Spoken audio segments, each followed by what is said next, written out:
جب صبح کا ایک پہر گزر چکا ہو تو صبح 9 بجے سے 10 بجے تک کے درمیان تقریباً یہ وقت بنے گا. آپ نماز پڑھیے 2 رکعت نماز، جس کی دونوں رکعتوں میں الحمد کے 5 مرتبہ سورہ کو پڑھنا ہے، پہلی اور دوسری رکعت. اس کے بعد ایک دعا ہے، وہ دعا میں امام زمان علیہ السلام کا بھی ذکر ہے. ان کی شب بھی عبادت کے لیے بہت زیادہ اس کی تاکید. تو اگر ہو سکے کم از کم تو ایک مختصر سا عمل تو یہ کر لیجئے کہ سورہ آپ ہدیہ کر دیں امام رضا علیہ السلام. بسم اللہ الرحمن الرحیم. دحو الارض، وہ دن کے اب ماشاءاللہ مومنین کافی اویئر ہیں اس دن کے بارے میں. 25 ذی القعدۃ الحرام کو دحو الارض کی تاریخ ہے. دحو الارض وہ دن ہے کہ جس کا ذکر قرآن کریم میں سورہ نازعات میں موجود ہے، اور ایک ایسی حدیث میں اس کا ذکر موجود ہے کہ جس حدیث کا نام تو ہر مومن کو معلوم ہے، بلکہ بچے بچے کو بھی معلوم. اور وہ حدیث ایسی ہے کہ جب وہ پڑھی جا رہی ہو تو 90% مومنین وہ ہیں کہ جو اس حدیث کو ساتھ ساتھ پڑھ بھی سکتے. قرآن کی آیت سے شروع کرتے ہیں بات. سورہ مبارکہ نازعات میں اللہ سبحانہ وتعالیٰ نے فرمایا ہے کہ انتم اشد خلقا ام السماء بنا، کہ کیا تمہاری خلقت اللہ کے لیے زیادہ مشکل ہے یا آسمان کی کہ جسے اللہ نے پہلے ہی بنایا ہوا ہے. اگر تم یہ کہتے ہو کہ اللہ نے ہمیں خلق نہیں کیا، نعوذ باللہ من ذالک، تو کیا تمہاری خلقت اللہ کے لیے مشکل ہے؟ ہمیں سما بنا، یا وہ آسمان جس سے پہلے ہی اللہ سبحانہ وتعالیٰ نے خلق کیا ہوا ہے. اور رفع سم کہا فسواہ، اور اس کی چھت کو اللہ نے بلند کیا اور اسے پھر سوارا. آسمان کی بات ہو رہی ہے. واغطش لیلہ، اور اللہ نے آسمانوں پر رات کے اندھیرے کو پھیلا دیا. واخرج ضحاہا، اور پھر اسی میں سے آسمان پر دن کی روشنی کو نکالا. والارض بعد ذلک دحاہا، اور پھر رب وہ ہے کہ جس نے آسمان کی خلقت کے بعد زمین کو دحاہا، دحو الارض، پھیلا دیا. دحو الارض یعنی وہ دن کہ جس دن زمین کو اللہ نے بچھایا کعبے کے نیچے سے. اب اس کا ایک سائنٹیفک پورا بیک گراؤنڈ ہے کہ جس میں مختلف ریسرچز ہیں، لیکن جو ایک بہت پاپولر ریسرچ ہے وہ یہ بھی ہے کہ زمین وہ بہت زیادہ گرم تھی، بلکہ اس پر آگ تھی، اور اللہ سبحانہ وتعالیٰ نے، یہ اللہ تو میں کہہ رہا ہوں نا، سائنٹسٹ تو خیر اس کو کسی اور طریقے سے کہتے ہیں، کہ بے انتہا بارش برسی زمین پر آسمانوں سے. کیونکہ خود اس آیت میں دلیل ہے یہ آیتیں کہ اللہ نے آسمان کو پہلے خلق کیا ہے، زمین کو اس کے بعد خلق کیا ہے.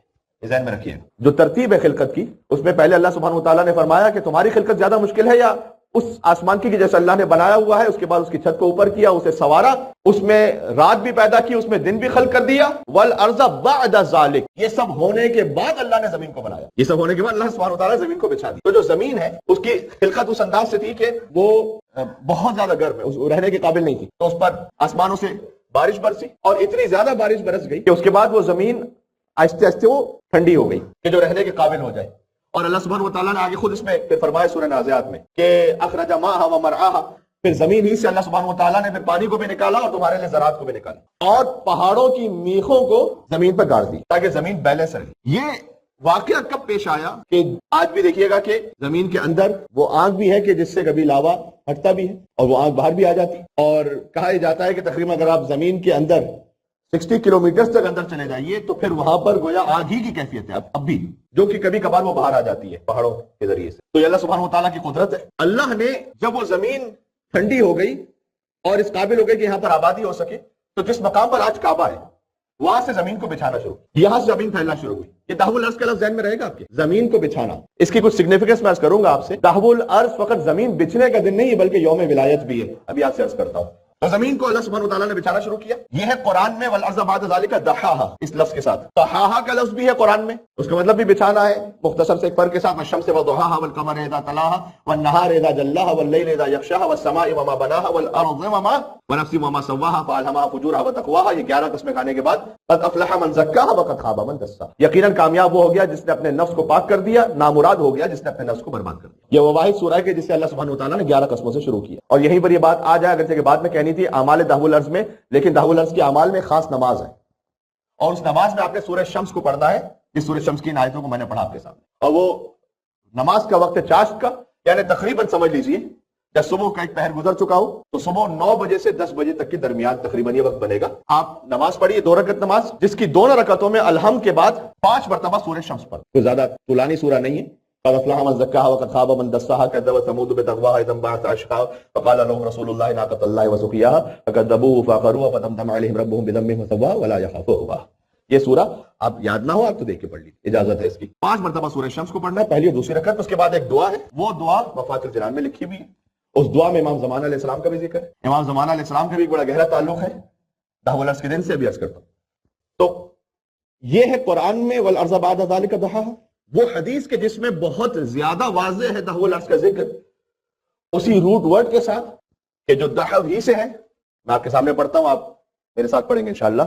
وَأَوْمَا بِيَدِهِ الْيُمْنَى إِلَى السَّمَاءِ. بی بی فاطمہ سلام اللہ علیہ کہتی ہیں کہ میرے بابا نے چادر کو دونوں طرف سے پکڑ لیا اور آسمان کی طرف اشارہ کیا، اور آسمان کی جانب دست مبارک سے اشارہ کرنے کے بعد وَأَوْمَا بِيَدِهِ الْيُمْنَى إِلَى السَّمَاءِ وَقَالَ اللَّهُمَّ إِنَّ هَؤُلَاءِ أَهْلُ بَيْتِي وَخَاصَّتِي وَحَامَّتِي لحمهم لحمي ودمهم دمي يؤلمني ما يؤلمهم ويحزنني ما يحزنهم أنا حرب لمن حاربهم وسلم لمن سالمهم وعدو لمن عاداهم ومحب لمن أحبهم إنهم مني وأنا منهم فاجعل صلواتك وبركاتك ورحمتك وغفرانك ورضوانك علي وعليهم وأذهب عنهم الرجس وطهرهم تطهيرا. یہاں اللہ کے رسول نے اس بات کو مکمل کیا، وہاں اللہ سبحانہ وتعالیٰ نے عرض سے کہنا شروع کیا.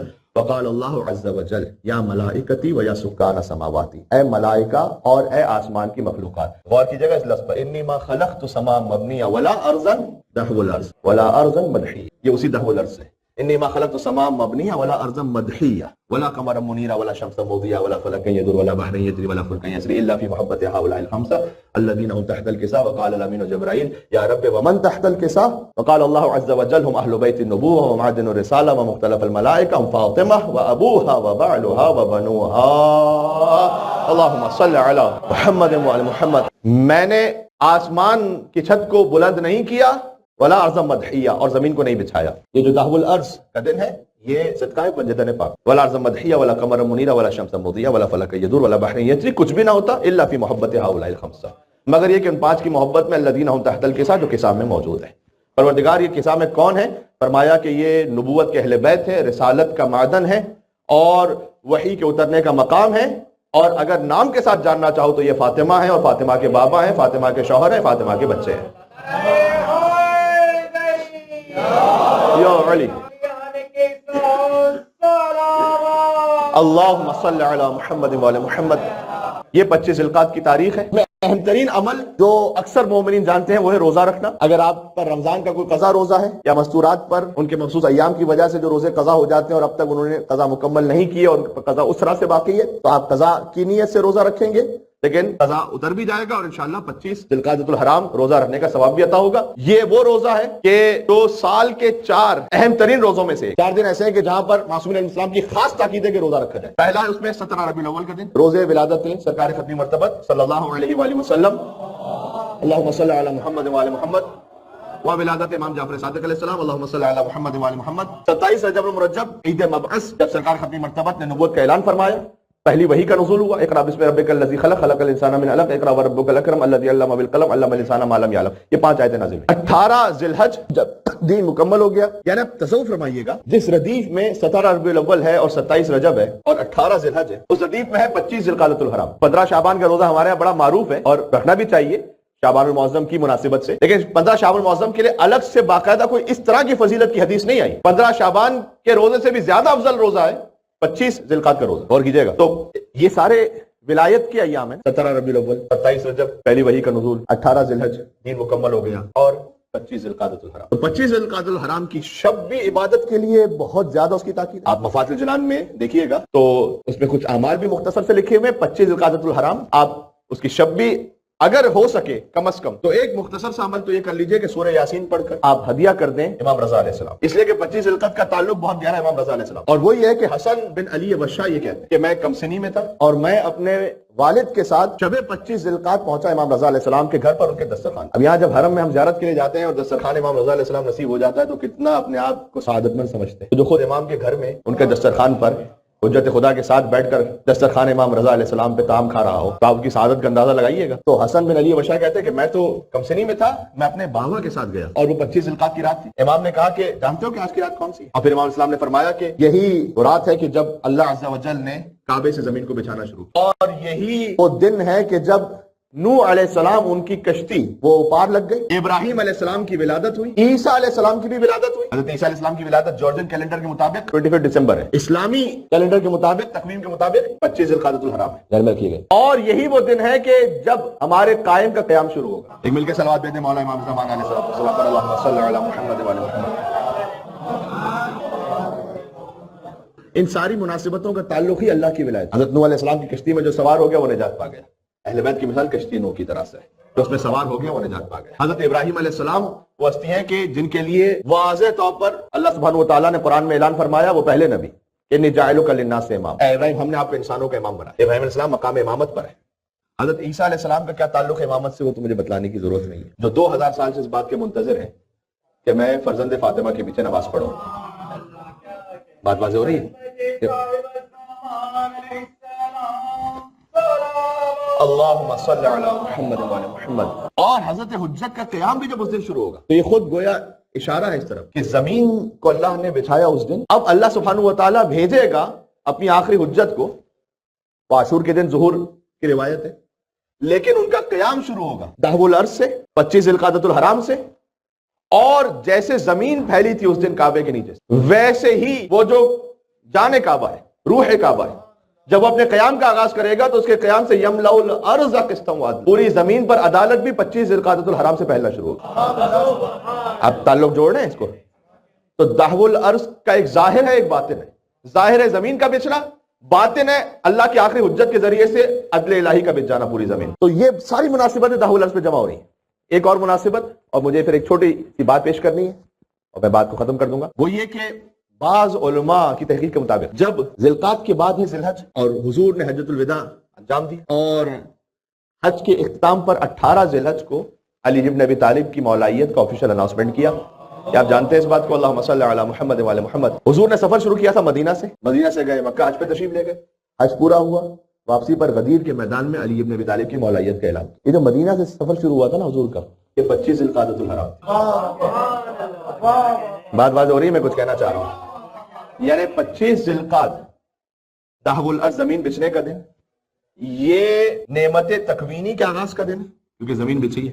مولا علی السلام نے فرمایا کہ انسانوں کے لیے جو اللہ نے سب سے پہلی نعمت نازل کی وہ دہو الارض ہے، کہ زمین بچی ہے، زمین ہے تو زراعت ہے، زمین ہے تو شیلٹر ہے، زمین ہے تو آپ رہ سکتے ہیں، زمین ہے تو بیٹھ سکتے۔ 25 ذوالقعدہ کو نعمت تکوینی کا آغاز ہے، اور اس سفر کے اختتام پر 18 ذی الحج نعمت تشریعی کا اختتام ہے۔ یہ پورا دن مکمل ہو گیا۔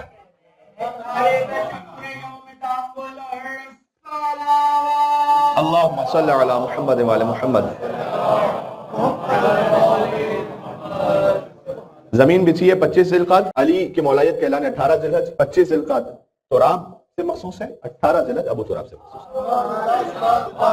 بات واضح ہو رہی ہے؟ تو یہ پورا سفر ہے۔ اچھا، اتنے اہم ترین دن پر بھی اللہ سبحانہ وتعالیٰ نے 25 ذوالقعدہ جب زمین بچھی، اور زمین ہی کی وجہ سے سب کچھ ہے جو اس وقت دنیا میں ہے، یہ نہیں کہا کہ آج کے دن دین مکمل ہوا اور نعمتیں تمام ہوئی۔ نعمت تمام نہیں ہوئی، نعمت تمام ہوئی ہے غدیر کے دن۔ جیسے زمین نہیں ہے تو زندگی نہیں ہے، ویسے ولایت نہیں ہے تو دین نہیں۔ تو یہ خاص الخاص اللہ کی نعمت کا دن ہے۔ روزہ رکھنا، ایک روایت کے مطابق امام رضا علیہ السلام سے حسن بن علی وشا کی ملاقات ہوئی، روزہ رکھو 25 ذوالقعدہ، 60 مہینوں کے روزے کا ثواب۔ ایک روایت کے مطابق فرمایا 70 سال کے روزے کا ثواب۔ ایک روایت کے مطابق فرمایا کہ جو روزہ رکھے اور شب میں عبادت کرے تو 100 سال کے روزے کا ثواب۔ یہ شاید ہر ایک کی اپنی اپنی معرفت کے اور اپنے اپنے خلوص کے اعتبار سے اس پہ فرق ہے۔ اور چونکہ زمین بچھی ہے تو آپ اگر 25 ذوالقعدہ کو روزہ رکھیں تو زمین کی ولادت ہے نا، تو پوری زندگی روزہ رکھنے کا ثواب۔ بات واضح؟ تو جو خاص الخاص اعمال ہیں ان میں یہ ہے کہ روزہ رکھنا، آج کی نماز میں نے آپ کی خدمت میں عرض کر دی، غسل بھی بعض فقہا نے بیان کیا ہے، البتہ رجا کی نیت سے اس کو انجام دیں، یعنی اس امید پر کہ شاید اللہ سبحانہ وتعالیٰ نے اس دن چاہا ہو نماز کے لیے بعد میں وضو بھی انجام دے دیں۔ ایک عمل آغا میر داماد نے، ایک بہت بزرگ عالم گزرے ہیں، انہوں نے ایک رسالہ لکھا ہے، رسالۃ اربعۃ ایام، 4 دنوں کے بارے میں رسالہ۔ وہ 4 دن جن میں روزہ رکھنا خاص ثواب رکھتا ہے، وہ 4 دن میں نے بھی بتا دی۔ ان 4 دنوں پر انہوں نے پورا ایک رسالہ لکھا۔ اس میں جب وہ دہو الارض پہ پہنچے تو انہوں نے کہا کہ روزہ رکھنا اس دن کا افضل عمل ہے، لیکن پھر آگے کہا کہ افضل اعمال المستحبہ و آکد الاعمال المسنونہ، کہ افضل ترین روزہ رکھنے سے بھی زیادہ بہتر عمل اور افضل عمل، روزہ تو ہے ہی، اسے ضرور رکھیں، اور وہ سنت جس کی روزے سے بھی زیادہ تاکید کی گئی ہے، زیارت علی ابن موسیٰ رضا، مولا علی ابن موسیٰ رضا علیہ السلام کی زیارت۔ 25 ذوالقعدہ مولا رضا علیہ السلام کی زیارت ضرور پڑھیں، چاہے مختصر زیارت ہے، السلام علیکم یا غریب الغرباء یا معین الضعفاء والفقراء ایھا الرضا ورحمۃ اللہ وبرکاتہ، مختصر زیارت پڑھیں، یا صلوات مولا رضا علیہ السلام کی مخصوص پڑھ کر مولا رضا کی زیارت کی نیت کریں۔ اللہم صلی علی علی ابن موسیٰ رضا المرتضی الامام التقی النقی وحجتک علی من فوق الارض ومن تحت الثری الصدیق الشہید صلاۃ کثیرۃ تامۃ ذاکیۃ متواصلۃ متواترۃ مترادفۃ کافضل ما صلیت علی احد من اولیائک۔ یہ امام رضا علیہ السلام پر خاص صلوات ہے۔ پروردگار تو درود و سلام بھیج اس امام پر جو رضا ہے، مرتضی ہے، تقی ہے، نقی ہے، شہید ہے اور حجت ہے، جو کچھ آسمانوں کے نیچے جو کچھ زمین سے اوپر، سب پر حجت ہے۔ وحجتک علی من فوق الارض ومن تحت الثری الصدیق، شہید، صلاۃ کثیرۃ تامۃ، وہ صلاۃ یعنی وہ درود و سلام کہ جو تامہ ہو، مکمل، تامتن ذاکیتن، جو ہمیشہ نشو نما پانے والی، یعنی وہ صلوات تو بھیج پروردگار کے جو بڑھتی رہے ہمیں، صلاتن تامتن ذاکیتن متواصلتن، جو پے در پہ ہو، متواترتن نہ رکنے والی ہو، مترادفتن ایک کے بعد ایک فوراً آتی رہے، افضل ما صلیت علی احد من اولیائک، اور ایسی صلوات بھیج ان پر کہ جیسے تو اپنے کسی بہترین ولی پہ نازل کرتا ہے۔ یہ خاص امام رضا علیہ السلام پر درود و سلام۔ سبحان اللہ۔ اللہم صلی علی محمد وعلی محمد۔ ذی القعدۃ الحرام کا جو مہینہ ہے نا، تو آپ ماہ امام رضا علیہ السلام بھی کہہ سکتے ہیں۔ امام رضا علیہ السلام سے ہی پورا مہینہ منسوب۔ 11 ذی القعدۃ الحرام سن 148 ہجری امام رضا علیہ السلام کی ولادت۔ 23 ذی القعدۃ الحرام ایک روایت کے مطابق میں نے عرض کر دیا امام رضا علیہ السلام کی شہادت۔ امام رضا علیہ السلام کی شہادت کی جو تاریخیں ہیں، 17 صفر المظفر بھی ہے تاریخ میں، تو بر صغیر میں زیادہ معروف ہے۔ آخر ماہ صفر جو ایران و عراق میں زیادہ معروف، 23 ذی القعدۃ الحرام جو اہلیان پنجاب میں بالخصوص زیادہ معروف ہے، اور شیخ عباس قمی نے مفاتیح الجنان میں اسے لکھا ہے۔ لیکن 21 رمضان بھی ایک روایت ہے امام رضا علیہ السلام کی شہادت کی، 18 جمادی الاول بھی، آخر ذی القعدہ بھی۔ اور کون سے سن میں امام کی شہادت ہوئی؟ 202 ہجری، 203 ہجری یا 206 ہجری۔ یہ ساری روایتوں کا خلاصہ یہ آدھے منٹ میں نے آپ کے سامنے پڑھ دیا۔ تو امام رضا علیہ السلام کی شہادت کی ایک روایت 23 ذی القعدۃ الحرام بھی، 25 ذی القعدۃ الحرام یوم دحو الارض امام رضا علیہ السلام کی زیارت کا مخصوص دن، اور 29 ذی القعدۃ الحرام کہ جو آنے والی ہے نیکسٹ ویک، وہ شہادت فرزند امام رضا علیہ السلام۔ 29 ذی القعدۃ الحرام یعنی شہادت امام محمد تقی الدین جواد علیہ السلام، ٹھیک ہے۔ تو ذی القعدہ کا مہینہ امام رضا علیہ السلام سے گویا منسوب ہے۔ اللہ سبحانہ وتعالیٰ کی عظیم ترین نعمت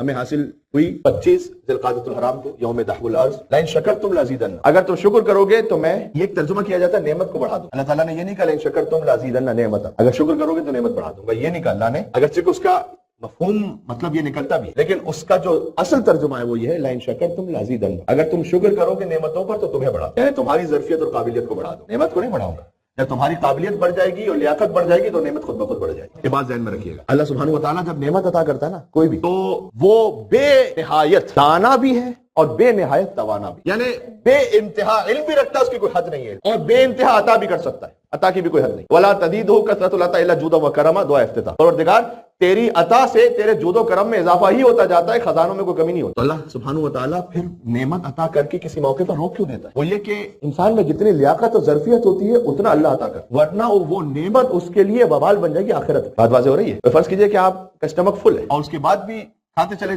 جائیے تو یہ کھانا فائدہ مند نہیں ہے، نقصان دہ، کیونکہ معدہ ہضم نہیں کر پا۔ جو مومن ہوتا ہے نا، میں اس کی بات کر، اللہ سبحانہ وتعالیٰ مومن کے لیے اہتمام کرتا ہے کہ اچھا اتنی نعمت تم ہضم کر سکتے ہو، اتنا لے لو، ورنہ آخرت میں یہ نعمت تمہارے لیے وبال جان ہوگی، اس لیے کہ تم اس کا حساب نہیں دے پاؤ، اتنا کافی۔ اچھا یہ جو لیاقت و ظرفیت ہے نا، یہ بہت زیادہ اہم، خاص طور پر روحانی نعمتوں کے معاملے میں، مادی نعمتوں کی بات نہیں کر، معنوی نعمت کی بات، کیونکہ امام رضا علیہ السلام ہی سے منسوب شب ہے اور انہی سے منسوب گفتگو ہو رہی ہے۔ امام رضا علیہ السلام تشریف فرما، ایک شخص آیا، امام سے آ کے کہتا ہے کہ مولا میں فقیر ہوں، ضرورت مند ہوں، کو عطا فرمائے۔ امام علیہ السلام نے کہا کہ اس وقت بظاہر کچھ دینے کے لیے نہیں۔ ایسے واقعات بھی ہیں، ہمیشہ فقط یہ نہیں ہے کہ جو امام کے پاس آیا تو امام نے فوراً ہی کوئی معجزہ دکھا کے عطا فرما دیا، اس میں کوئی مصلحت تھی، امام نے بس اوقات یہ بھی کہا اس وقت بظاہر کچھ نہیں ہے کہ تمہاری کوئی کمک ہو، سائڈ گیا ایک طرف۔ ایک اور شخص آیا، اب دیکھیں مصلحت کیا تھی اس جواب۔ ایک اور شخص آیا، کہا مولا آپ کی زیارت کے لیے آیا تھا، آپ کو سلام کر۔ جو پہلا شخص تھا نا، جب اس نے یہ کہا کہ مولا مجھے کچھ عطا کیجیے، امام کے سامنے ایک تھال تھا جس میں کچھ انگور تھے، اس وقت اس کو بھی امام نے یہ کہا کہ یہ انگور لو۔ اس نے یہ کہا تھا کہ مولا میں آپ سے کچھ مدد مانگ رہا ہوں، آپ کہہ رہے ہیں کہ یہ انگور لو۔ اس کا مطلب ہے کہ ابھی لیاقت و ظرفیت نہیں ہے کہ امام کی جانب سے کچھ عطا کو سنبھال سکے۔ اللہ اکبر۔ امام نے کہا بس اس وقت پہ بظاہر کچھ نہیں ہے دینے کے لیے، وہ ایک طرف بیٹھ گیا۔ دوسرا شخص آیا، کہا مولا آپ کی زیارت کے لیے، آپ کا سلام کرنے کے لیے۔ امام نے ایک انگور اس کی طرف بڑھایا، کہ یہ لو، بہت ادب و احترام سے لیا۔ اس نے کہا کہ مولا آج میری زندگی کا ایک سعادت مند ترین دن ہے کہ جب مجھے حجت خدا کے ہاتھوں کوئی ہدیہ مل جائے۔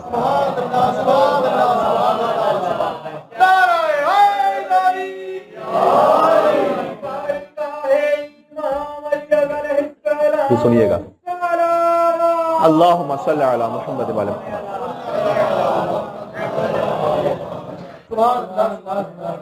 امام کے سامنے جو پورا تھال تھا نا جس میں انگور کے بہت سارے خوشے تھے، امام نے کہا اچھا یہ بھی لو۔ پہلے انگور کا ایک دانہ دیا تھا، لئن شکرتم لازیدنکم، اگر شکر کرو گے تمہاری لیاقت کو بڑھا دوں گا۔ اس نے کہا مولا میرے لیے تو وہ ایک انگور کا دانہ ہی بہت تھا کہ میں نے نیت یہ کی تھی کہ میں اسے پانی میں اس کا رس بنا کر اور اس کے پانی کا پورا اہتمام کر کے میں اپنے تمام اہل و عیال کو پلاؤں، تو آپ نے تو یہ پورا خوشہ ہی مجھے عطا کر دیا۔ امام علیہ السلام نے اپنے غلام کو بلایا، ایک کاغذ قلم لے کر آؤ، اور کہا کہ یہ انگور جس درخت کا ہے وہ اس کے نام لکھ۔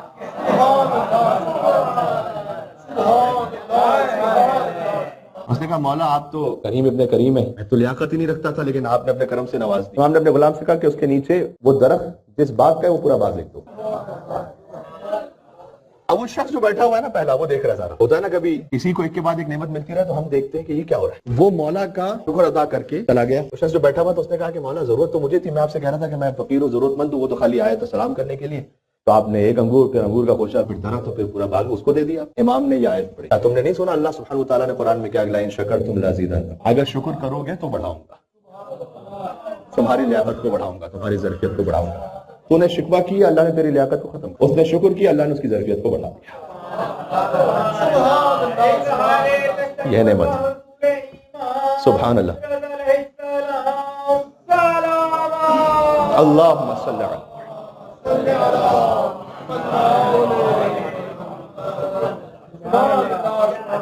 کاش ہم روحانی اور معنوی نعمتوں کو حاصل کرنے کے لیے اپنی ظرفیت کو بڑھا سکیں۔ ظرفیت کیسے بڑھتی ہے؟ تسلیم اور رضا سے۔ جو امام کہہ رہے ہیں اس کے سامنے تسلیم ہو، جب تسلیم ہو جاؤ گے وہ ظرفیت بڑھائے۔ جو عبداللہ ابن ابی یافور نے کہا تھا، میں نے آپ کے سامنے کسی مجلس میں پڑھا بھی تھا کہ مولا میں آپ کے سامنے اتنا تسلیم ہوں کہ اگر آپ ایک سیب یہ فرمائیں کہ اس میں سے آدھا حلال ہے اور آدھا حرام، تو میں آپ پر شک نہیں کروں گا کہ مولا یہ کیسے ممکن ہے کہ ایک سیب ہے، اس سیب میں سے آدھا حلال اور آدھا حرام، یہ کیسے ہو سکتا ہے؟ چونکہ آپ حجت خدا ہیں تو میں یقین کر لوں گا کہ جو اللہ نے حلال کہا ہے وہ آپ نے مجھے حلال بتلایا ہے، جو اللہ نے حرام کہا ہے وہ آپ نے مجھے حرام بتلایا ہے۔ یہ جب تسلیم ہو جائے نا انسان کی روح تو پھر ظرفیت بڑھ جاتی ہے۔ تو اللہ سبحانہ و تعالیٰ کی نعمتوں کو فقط مادیات میں تلاش نہ کریں، وہ تو بہت چھوٹا سا حصہ ہے۔ اللہ نے حدیث قدسی میں کہا کہ میں دنیا مومن کو بھی دیتا ہوں، کافر کو بھی دیتا ہوں، ایک چیز فقط مومن کو دیتا ہوں، وہ ہے مجھ سے مناجات کی لذت۔ بات سمجھ میں آ رہی ہے؟ اگر آپ شب جمعہ تشریف لائیں یہاں پر اور آپ کو دعائے کمیل میں لطف آئے تو یہ وہ نعمت ہے جو اللہ سبحانہ و تعالیٰ نے فقط علی کی ولایت رکھنے والوں کو عطا فرمائی ہے، ورنہ دنیا غرق ہے یا سونے میں یا اپنے اپنے کسی اور کام میں۔ جب آپ یہاں تشریف لائیں اور فرش عزا پر بیٹھ کر آپ اس روحانی کیف کو محسوس کر رہے ہیں، اس کا مطلب یہ ہے کہ یہ وہ نعمت ہے جو خاص مومن کو عطا فرمائی ہے۔ سبحان اللہ، ان نعمتوں پر شکر ہونا چاہیے۔ اور اللہ سبحانہ و تعالیٰ نے نعمت اس مقام پر رکھی۔ کتاب الکافی کی روایت سنا کے میں منزل مصائب پہ جا رہا ہوں۔ حضرت آدم علیہ السلام جب جنت سے نکالے گئے تو کہا پروردگار تو نے شیطان کو وہ طاقت عطا فرمائی ہوئی ہے کہ وہ گمراہ کر دے ہمیں۔ واقعات آپ کے ذہن میں ہے نا، شیطان نے قسم کھائی اور حضرت آدم علیہ السلام سے ترک اولا ہو گیا، تو ہم انسانوں کو بھی تو کچھ عطا کر تو اس کا مقابلہ کر سکتے۔ تو اللہ سبحانہ و تعالیٰ نے کہا کہ اے آدم آپ کو یہ عطا کیا کہ اگر آپ کی نسل میں سے کوئی گناہ کا ارادہ کرے تو گناہ نہیں لکھوں گا، اگر گناہ کر لے تو گناہ لکھوں گا، اگر آپ کی نسل میں کوئی نیکی کا ارادہ کرے تو نیکی اسی وقت لکھ دوں گا، نیکی انجام دے دے تو 10 لکھوں گا۔ پھر اللہ سبحانہ و تعالیٰ نے کہا اے آدم یہ کافی ہے، اب پروردگار کچھ اور بڑھا دے۔ کہ اے آدم وہ جو اس گناہ کو بھی 7 گھنٹے تک نہیں لکھوں گا۔ ایک مرتبہ ہوتا ہے گناہ کیا اس کے بعد توبہ کر لی تو پھر وہ گناہ ختم ہو گیا، وہ ایک الگ منزل ہے۔ 7 گھنٹے تک تو گناہ لکھا ہی نہیں جاتا کہ اگر اس سے پہلے ہی شرمندگی ہو جائے اور توبہ کر لے انسان تو گویا لکھا ہی نہیں گیا وہ۔ یہ مطلب ہے دعائے کمیل کے جملے کا کہ پروردگار کچھ باتیں ایسی ہیں جو کرامن کاتبین کے علم میں بھی نہیں ہے۔ یہ لوگ سوال کرتے ہیں کہ مولانا صاحب یہ کرامن کاتبین کے علم میں کیسے نہیں ہے؟ 7 گھنٹے تک کرامن کاتبین کو بھی نہیں پتا ہوتا۔ اللہ اکبر، وہ فقط خدا کے علم میں ہوتا ہے۔ بات پہنچ رہی یہاں سے وہاں تک مل کے سلوات بیتے ہیں محمد و آل محمد رحمت للعالمین رحمت اللہ الواسعہ اللہم صلی علی محمد و آل۔ 7 گھنٹے تک تو لکھا ہی نہیں جاتا۔ جب لکھ لیا جائے تو کہا اے آدم اگر کوئی سچے دل سے توبہ کر لے اس موت کے فرشتے کو دیکھنے سے پہلے تک بھی تو اس کے گناہ کو مٹا دوں گا نام عمل سے۔ حضرت آدم علیہ السلام نے کہا کہ بس پروردگار یہ بہت ہے، اب اگر کوئی لیاقت رکھتا ہو تو تیری اتنی رحمت ہے اس کے ذریعے سے معاف ہو جائے گا، بخشا جائے گا۔ اگر کوئی اب بھی نہ بخشا جائے اس کا مطلب ہے کہ وہ ظرفیت اور لیاقت ہی نہیں رکھتا تیری رحمت کی۔ جب بارش برستی ہے نا تو ایک ظرف جو کھلا ہو اس میں اتنا پانی جمع ہو جائے گا، دریا میں دریا جتنا پانی جمع ہوگا۔ اگر کوئی ظرف بند ہے، یہ میرے پاس چلے میں پی کے اس کو مثال دیتا ہوں آپ کو۔ ایک شخص نے دیکھا ایک گلاس تھا کہ جو الٹا رکھا ہوا تھا، وہ الٹا کرنا چاہ رہا تھا لیکن اس میں پاسبل نہیں، وہ الٹا رکھا ہوا تھا۔ تو وہ آیا، اس نے کہا ہے کچھ چیزوں اللہ نعمت بھی کسی کو عطا کرتا ہے نا، ان کی زاویہ نگاہ بڑی برعکس ہوتی ہے۔ اس نے کہا گلاس اوپر سے بند ہے، فائدہ کیا گلاس کا؟ پھر اٹھایا، کہا نیچے سے کھلا ہوا ہے تو فائدہ کیا ہوا ذرا؟ کبھی اللہ کسی کو کوئی نعمت، مال، اولاد، دین، عقیدہ کچھ عطا کرتا ہے لیکن وہ اس کی جو نگاہ ہوتی ہے وہ ایسی برعکس ہوتی ہے کہ اسے سمجھ ہی نہیں آ رہا ہوتا کہ اللہ سبحانہ و تعالیٰ نے کتنا بڑا کرم کیا ہوا اس پر، اور بھی شکوہ کر رہا ہوتا ہے اللہ سے۔ اچھا ہمارا اور معمولاً اپنے آپ پہ رکھ کے مثال دوں, ہمارا مزاج یوزول انسانوں کا یہ ہے کہ اللہ نے جو 1000 چیزیں عطا کی ہیں اسے نہیں یاد رکھیں گے شکر کرتے وقت. وہ ایک چیز جو میں اپنے دماغ میں سوچ کے بیٹھا ہوں وہ کیوں نہیں ملے مجھے, اس کا شکر کرتا رہو. اگر وہ ایک چیز بھی اللہ حکمت بتا دینا کہ کیوں نہیں دی, تو 1000 سجدے کر کے کہوں گا پروردگار شکر ہے کہ نہیں دی.